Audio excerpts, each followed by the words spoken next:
Jesus said to the disciple, "Here is your mother." In the name of the Father, and of the Son, and the Holy Spirit. Amen. I spoke to a friend who suffered a heart attack earlier this year. He told me that in the moments just before he went under the anesthetic for emergency open heart surgery, a procedure where he did not know if he would come out alive, his thoughts were not of himself or about what would happen to him if he died. Instead, his mind raced to very practical thoughts about the people he loved. Did he have enough life insurance to support his wife? Did he have everything in place to help provide for his family? He did mental calculations of whether there would be enough funds available to cover the mortgage. Every thought he had in these moments centered around one thing: will the people I love be taken care of? Did you notice what Jesus did on the cross in his final moments just before he died? In the midst of his excruciating pain and agony, he looked out and spotted Mary, his mother, and he saw his beloved disciple, whom we believe to be John, standing next to her. Jesus glanced at his mother and said, "Woman, here is your son," as his eyes went to John. Then he said to his beloved disciple, "Here is your mother," as he looked back toward Mary.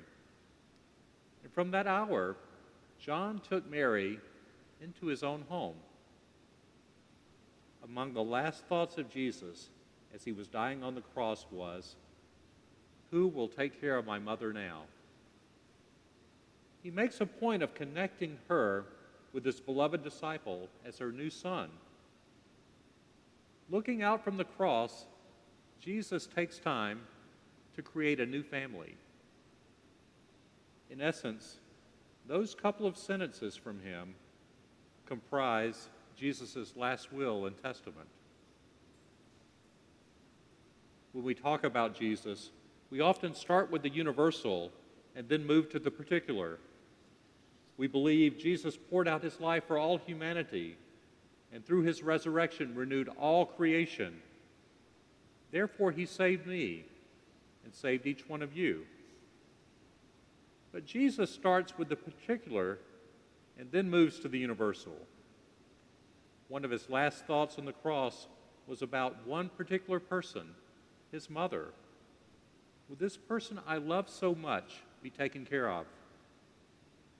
Before pouring out his life as a libation for the renewal of all creation, he does the very human thing of making sure Mary is taken care of. That was not just a human thing, but a true act of divinity. The word compassion means to suffer with another. Jesus teaches us that compassion often begins by pouring out your heart just for one person. We see other examples of compassion in this story. Near the end, Joseph of Arimathea and Nicodemus, two of Jesus' reluctant and secret disciples, take the risk of asking Pontius Pilate for Jesus' body, and then they lovingly care for it. At long last, they are willing to do something publicly for the one who willingly taught them and challenged them under the cloak of secrecy and the cover of night. Pouring out pounds of extravagant spices and carefully anointing Jesus' body was their way of pouring out their love for their friend and rabbi.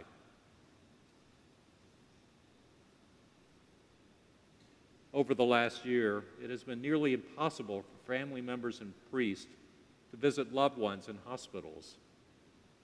Parishioner Pat Morgan gave me permission to share her story. Pat's adult son, Mike, suffered a stroke in early May. She was not allowed to visit him in the hospital.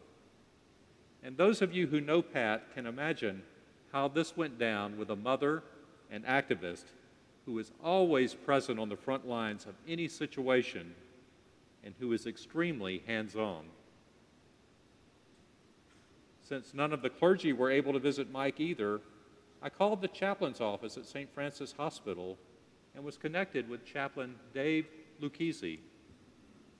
At that time, I did not realize that Chaplain Dave and his wife both contracted COVID around Easter. Fortunately, they both had mild symptoms of fatigue and had fully recovered. Chaplain Dave later shared that this gave him a deeper compassion for patients and families, whether dealing with COVID or the circumstances and procedures surrounding it. When I called him, he immediately offered to check on Mike and report back to me so I could relay information back to Pat. Because of COVID, Chaplain Dave could not even go into Mike's room, but was allowed to go to the window. Chaplain Dave looked toward Mike and put his hands together, signaling that he was praying. Mike looked up from his hospital bed, recognized Chaplain Dave's collar, and even with limited function in his hands, was able to make the sign of the cross. When I shared Chaplain Dave's report with Pat, you cannot believe how much this meant to her. It gave her hope that Mike's cognitive skills were still there, and hope that he was on the road toward making controlled movements. Well, what has meant as much or more to both of us was that someone neither of us knew before, Chaplain Dave, would take the time and make the special effort to connect with Mike. Mike's journey had lots of ups and downs after that. He also contracted COVID and had to be isolated. He eventually tested negative and continued to make small steps toward recovery. And Chaplain Dave continued to check on Mike, pray for him and with him, and kept us updated throughout his journey. Mike is now back at work full-time for FedEx. He is able to walk, and he is able to live independently. Pat considers this a miracle. But as I look back to last summer, I wonder if the real miracle was what Chaplain Dave did. He poured out his compassion to connect a mother and a son, just as Jesus connected his mother with a new son while dying on the cross.